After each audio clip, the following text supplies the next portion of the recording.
Good evening, this is Hope TV, where you look and live, hoping that you had a blessed day. As we heard here, it is time for News Edition. My name is Nelius Wanjiru, and tonight's sign language interpreter is Boniface Mureithi. Welcome to our broadcast tonight, and we begin with President William Ruto now says that the plane he used for his state visit to the United States cost the taxpayers less than 10 million Kenya shillings. This comes days after the cost of President Ruto's trip to the US elicited mixed reaction among Kenyans after it emerged that he hired a private jet believed to be costly. And speaking during the national prayer breakfast held in Nairobi today, Ruto maintained that as a responsible citizen, he would not have allowed millions of taxpayers' money to be used wrongly.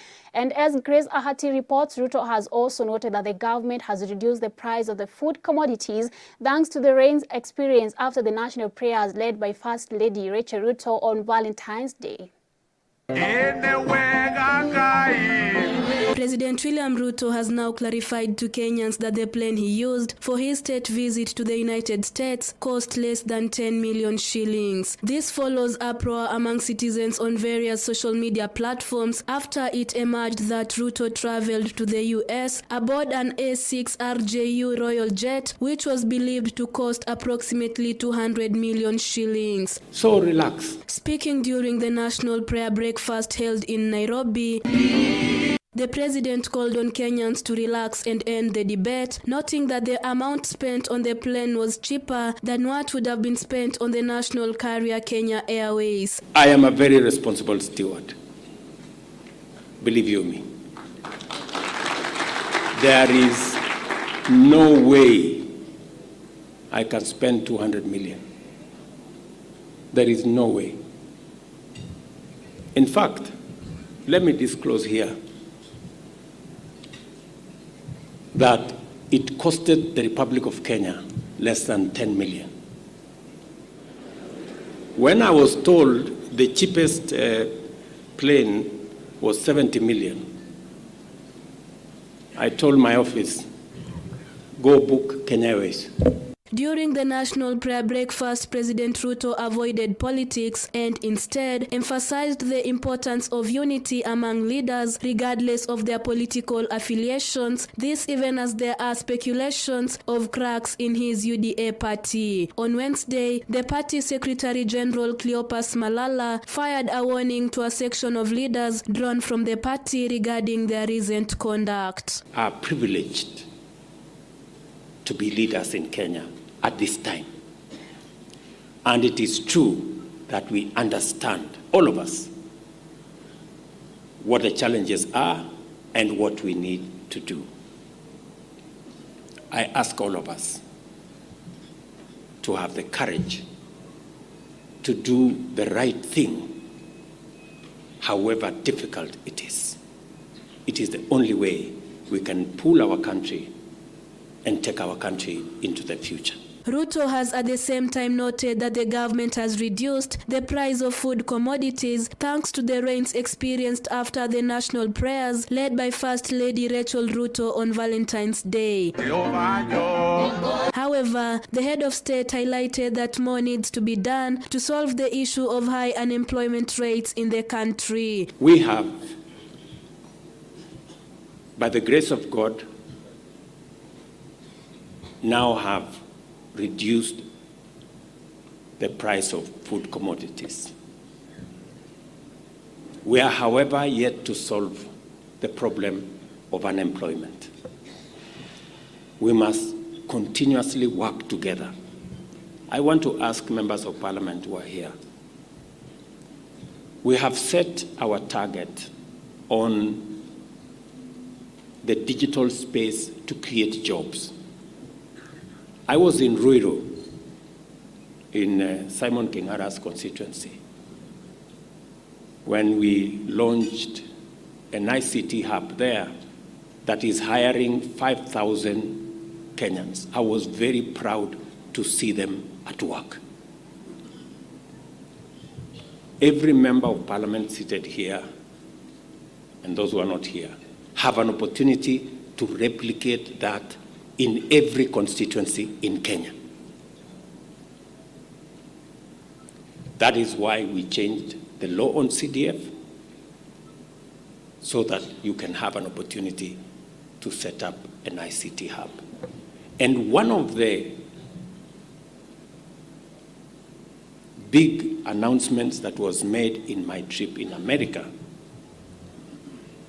is an investment by Microsoft. Reporting for Hope TV Newswatch, I'm Grace Ahati. Right, many thanks, Grace Ahati, for that report. Moving on, during today's Citizens Legislative Conference dubbed AMCA, organized by the county governance watch organization, Kenyans received a platform to air their opinion regarding the finance and NADCO bills.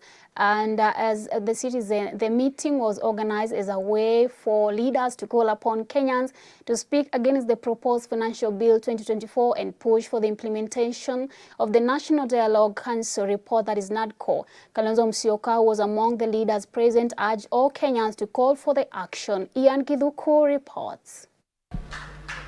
The AMCA Citizen Legislative Conference, organized by the County Governance Watch, brought together Kenyans who came out to express their opinion concerning the proposed Finance Bill 2024 and the National Dialogue Committee in front of various political leaders.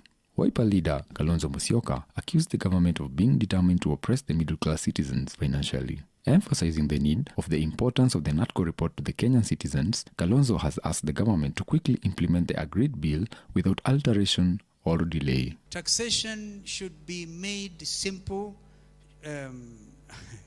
predictable, so that a Kenyan businessman, a Somali man, businessman in Isili, or some mama in Gikomba, wherever, those Juakali artisans working so hard, kutengeneza hizo masufuria, you're going to even have to tax them. We are waiting for, when the courts, Paul said you go back to Parliament, that's when they were supposed to go and tax the informal sector. Kalonzo expressed the need for citizens to call for action from the government in regard to the harsh tax proposal in the finance bill. He specifically pointed out the 16% proposed increase of VAT on bread that will see bread costing 84 shillings, the increase of 16% excise duty on oil products, and the increase in telephone rates. I've just received a call from the minority leader in the Senate. Senator Amboy said he couldn't attend some function I'm coming from because they are there with Stuart Masayo with their eyes open. So there's not going to be some gerrymandering. Is that the country we want to live in? I'm glad that our minority leader, Kilifi County Senator Stuart Masayo, raised the red flag with the Senate Business Committee, and that Speaker Emerson Kingi stopped the process so that the said bills be corrected with what was agreed in the NADCO report and republished for introduction in the Senate. On his part, Minority Leader P. Wandai blamed the government for the country's economic instability, stating that the proposal of a 3.5 trillion expenditure that is beyond normal collected revenue of 2.7 trillion is unrealistic. Like Kalonzo, he also sensitized on the need for citizens to call out the government on issues of high taxations as proposed in the Finance Bill 2024 and insisted on the fast implementation of the agreed NADCO report bills. Overly concerned about rising taxation, the ever-rising taxes that affect their daily lives at a personal level. So these taxes, some of them are actually laughable. Because if you propose to tax vehicles, and vehicles are very expensive to own. First and foremost, you buy them very expensively. And then you want to introduce new taxes on vehicles which have already been bought by vehicle users. And yet some of these vehicles are tools of work. Kenyans buy vehicles as tools of work. Many Kenyans. Okay? Take, for example, the commercial vehicles. They are tools of work. They are business tools. You are simply trying to say that you want to make business as expensive as possible. The end loser is the common citizen. The common citizen. Because the cost of doing business, once it rises, the business persons must pass it to somebody. And it's the common person. So that particular tax must be rejected.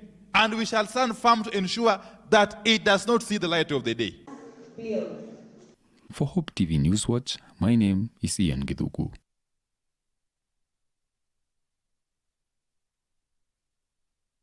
Continue with their strike until the government addresses their grievances. The Western Clinical officers are vowed to continue with the strike until the national government addresses their grievances. KUKO chairperson Peterson Washira said they have so far agreed on 7 out of 10 issues. The Ministry of Health adding that the government has not shown goodwill to address the issues. Among the 3 issues not agreed on is the allocation of 3.5 billion Kenya shillings needed to upgrade the employment of officers who are on contract to permanent and pensionable terms. Washira accused the government of reducing clinical intern salaries by more than 50% from 115,000 to 50,000 Kenya shillings. The clinical officers under the Kenya Union of Clinical Officers have been on strike for 60 days now.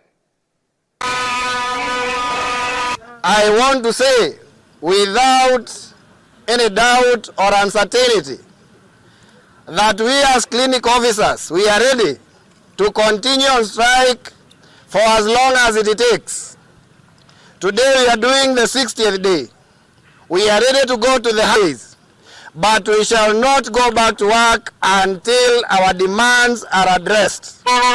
Nakumicha, our demands are 3. The first one is we want PNP. The second one is we want our gratuity to be paid. The third one is we want ownership. We are not comfortable that we can sit and acknowledge that hospital boards in this county are masquerading as employing entities. We are all aware that the duties to hire civil servants within the county government are bestowed within the county public service board. But we are aware in this county that there are several hospital boards that are masquerading as employment entities. They are employing skilled workers and paying them peanuts. As we speak now, healthcare workers who are employed on these hospital board contracts have not been paid since November last year. Katiba yetu katika kipengele cha 27 inasema ya kwamba hakuna Mkenya anafaa kubaguliwa na yeyote, na kubagua mtu yeyote ni kinyume na sheria. Na ukiangalia ile sheria inaitwa Employment Act, imeweza kusema, ukiangalia section 5 ya Employment Act imesema kama wewe ni mwajiri, uko na vikundi viwili vya watu ambao unaajiri, lakini kikundi kimoja unalipa mshahara kidogo kuliko wengine, hiyo ni kubagua katika kazi, na inasema ni kinyume na sheria. And away from matters health, let's now look at matters governance, where county governments asked to ensure all workers are put under integrated payroll.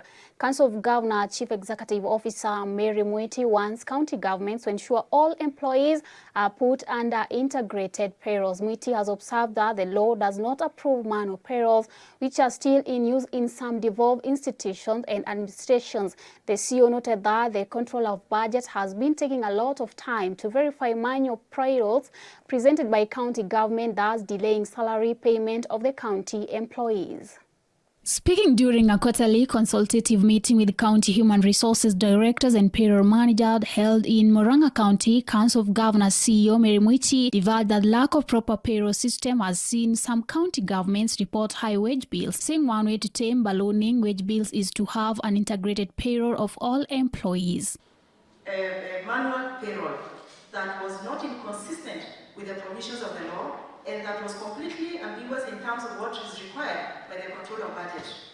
As a result of that, the highest office in this land, the chair of the IBEP, was tasked with the responsibility of convening excellency governors and the CECs for finance from 6 sample counties to come and have a conversation around how to improve on efficiencies and enhance effectiveness in terms of performance and, of course, the effectiveness of the authorization of the payments. Meanwhile, the CEO slammed the critics of the devolution, saying despite minimal resources, county governments are getting the devolution has achieved a lot in terms of development. Out of about 13% county government have been getting from equitable share, only 7% have gone to development. What have been achieved through devolution is the coordinating factor of the 47 counties the national government for 24 ministries, 52 state departments, and all other agencies, including the development partners and the like. And for that reason, we are guided by the policies and resolutions that are made at the Council of Governors level, which all your governors sit. And for that reason, any advisory that comes from the Council is not actually from the Secretariat. On his part, Governor Irungu Kang'ata said when he took over the leadership of the county government of Murang'a, he assured all cashiers were employed, some on permanent and other put on contract. He added that the integrated payroll has helped to avoid ghost workers and ensure the payment of all workers is well monitored. After assuming office, we made deliberate efforts to come up with systems that were accountable. This journey is not easy, but we have to do it. According to Kang'ata, the integrated payroll has helped to avoid ghost workers and ensure the payroll of all workers is well monitored. Reporting for Hope TV News Watch, my name is Nelius Wanjiru. And moving on, leading businesses and legal experts from across Africa have gathered in Nairobi for the 8th ICC Africa Conference to discuss the future of alternative dispute resolution (ADR) and international arbitration. Themed emerging trend of ADR in Africa, the conference addresses the rising judicial backlogs and financial strains on the businesses. This event, hosted in Kenya for the first time, underscores key advancements and ongoing challenges in ADR practices across the continent. Mumbi Waweru with a report. Business and legal experts across Africa have convened to address the increasing adoption of alternative dispute resolution (ADR) methods driven by judicial backlogs that financially strain businesses. The ICC court administered commercial disputes worth $53 billion in 2023.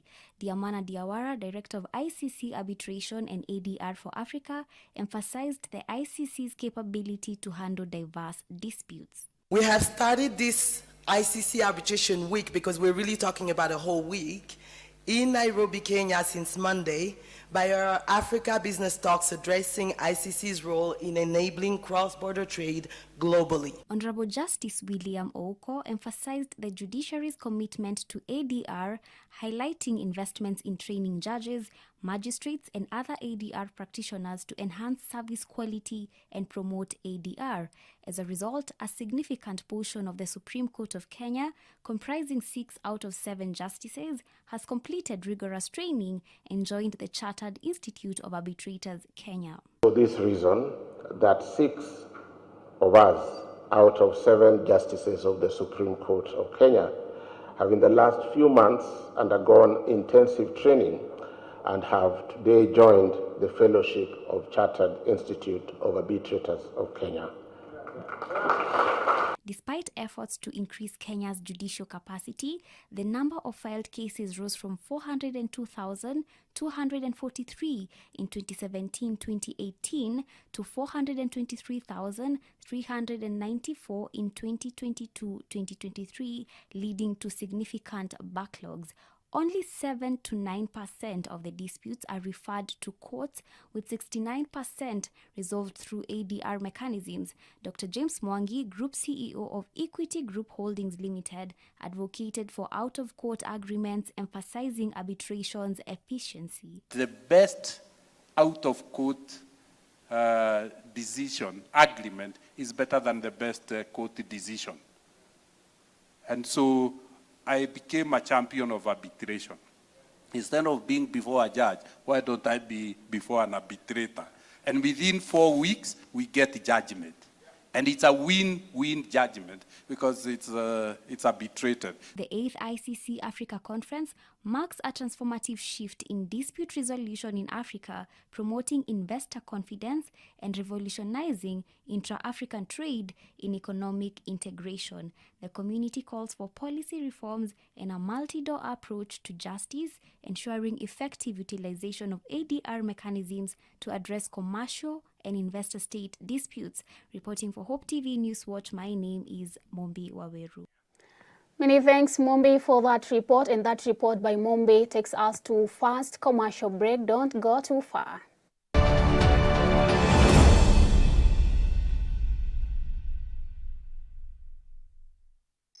Aya, I'm not going to TV stream. It's free. GoTV Stream iko mkononi na ni free. Download GoTV Stream app for free. Enjoy live TV na shows kama 8. Download and watch later anytime, anywhere.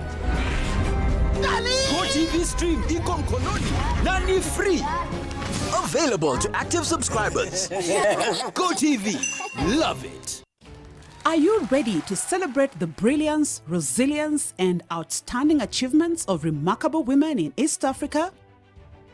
Hope Media, in partnership with BH Media Agency, brings you the East Africa Women of Excellence Awards Kenyan Chapter. The East Africa Women of Excellence Awards Kenyan Chapter aims at celebrating and honoring the unsung women trailblazers and the change makers in various fields of influence. Visit our website at www.womenofexcellenceawards.co and vote a woman of impact in the various categories. Let's celebrate the incredible achievements of women together, and don't forget to tune in on the 14th of June this year as we honor the winners. For partnership and sponsorship, call Eunice on 0719 863 336 or Warren on 0724 514 998. You can also email customerexperience@hopefm.org. The East Africa Women of Excellence Awards, recognizing East Africa women of impact.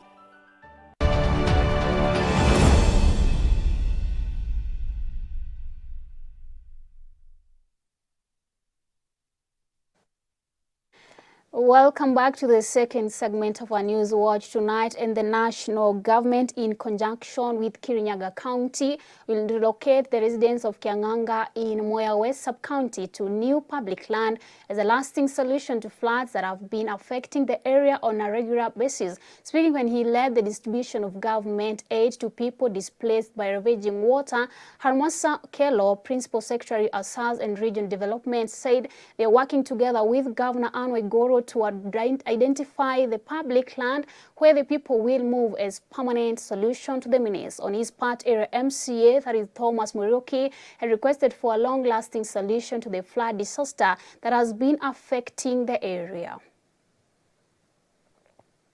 Ile maombi ambayo tuko nayo, tunataka a lasting solution. Ati vile like hakuna siku tutakuja hapa tena kusaidia watu kwa sababu ya mvua. Tunataka tusaidiwe. Kama ni venye hiyo maji tunaweza saidiwa by the national government, tutafutiwa trench ambayo itasaidia hiyo maji iende hadi mto Rwamudhambe. Serikali yetu inafanya mpango ya kusuluhisha hii, kulete permanent solution. Tutaongea na gavana wetu wa hapa, Mama Anne Waiguru, ni mama mshupavu, mimi najua. Tutaongea na yeye, tutafute njia kama kuna shamba ya serikali pahali, watu watafutiwe, wahamishwe, wakae mzuri, si ndio?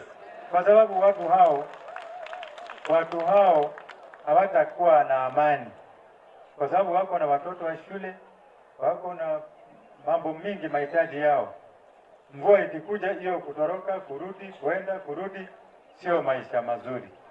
Kwa hivyo sisi tutaongea na county government ambayo inaongozwa na Madam Anne Waiguru, tutafute suluhisho ya kudumu ya kusaidia hawa watu ya Jigetu village so that waweze kukaa vizuri, mvua ikuje ama isikuje. Moving on, President William Ruto has announced that the Ministry of Defense, in collaboration with the U.S. government, is building a new tuition facility for the National Defense College. And speaking during the National Defense College graduation ceremony held in Karen, Ruto disclosed that the new tuition facility will improve education, adding that there is growing demand for the National Defense College, that the college must maintain the capacity to meet education demands for the future leaders in Kenya. Thanking the U.S. government for its support, Ruto went on to explain that the National Defense College has major achievements within the broader defense education.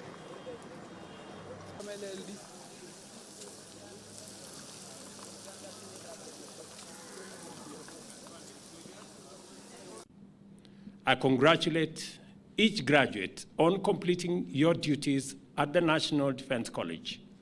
I commend your families for their loyal support during your year-long preparation for vital national responsibilities and encourage them to continue supporting our officers to serve with confidence, resilience, and professionalism.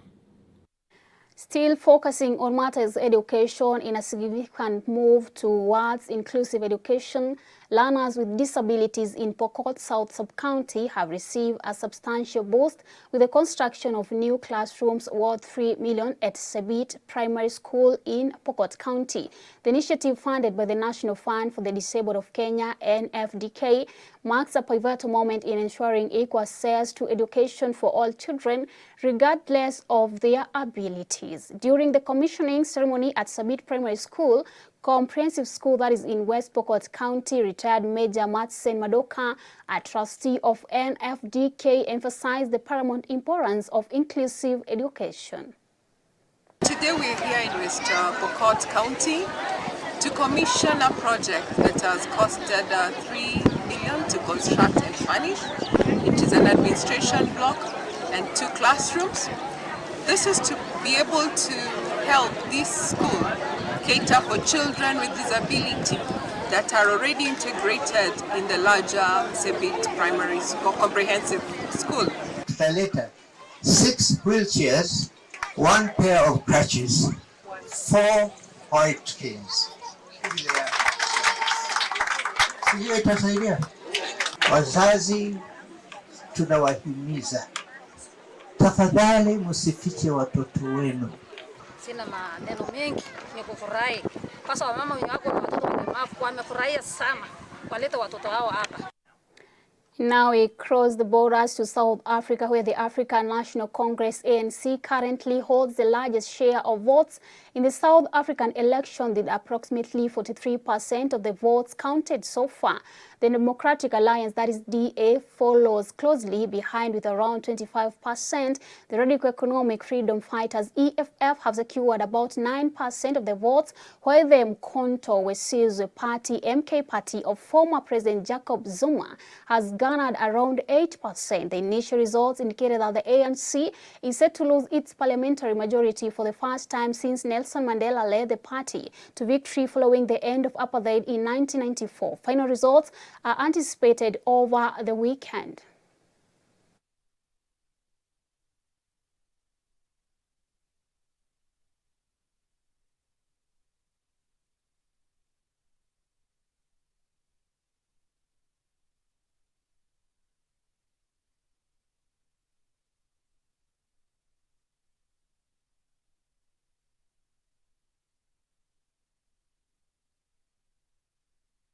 All right, let's now take a look at business news, where the International Development Research Center, IDR, and the African Economic Research Consortium, AERC, convened at a meeting aimed at reshaping the global finance architecture to better serve African nations and bolster their economic strategies. This was as a result of African countries often grappling with resource scarcity amid a baggage of global and local challenges.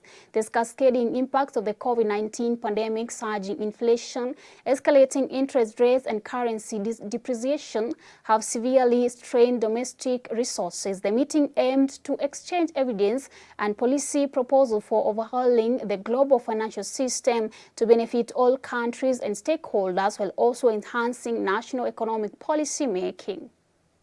To have the central bank look at this problem with magnifying glasses so that we really address the problem. I really like the way the central banker introduced the issues. Like, you want to have to know the problem first. But the problem is here. These people, the ones who are taking microloans and the micro enterprises, they are actually very big in number, and they are, most of them, rurally based. And they need to make ends meet. And that's where you can fight poverty. But them accessing loans at exorbitant interest rates is very risky. So we have that issue of the loan sharks. That is one. But the other one, the organization the organization of disbursing the funds. We did a study in giving, making wholesale lending to saving and credit cooperatives, so that they also on lend to the final borrowers. What we are looking for is rating agencies to take into account the fundamentals and the obtaining issues of African countries. I'm not sure that establishing one that we say is an African one is the answer to that.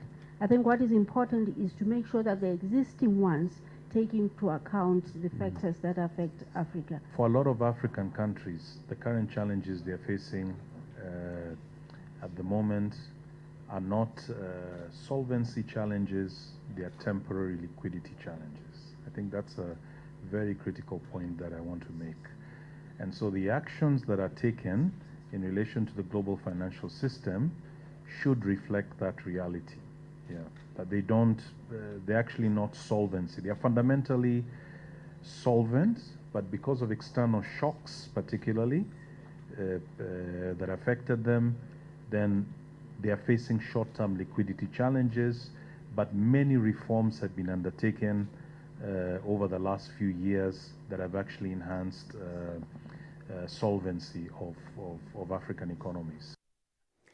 And with that report, we come to the end of our News Watch tonight. Many and special thanks to our reporters on duty, our editors, not forgetting our directors tonight. My name is Nelius Wanjiru, and our sign language interpreter has been Boniface Mureithi. See you tomorrow and have a good night.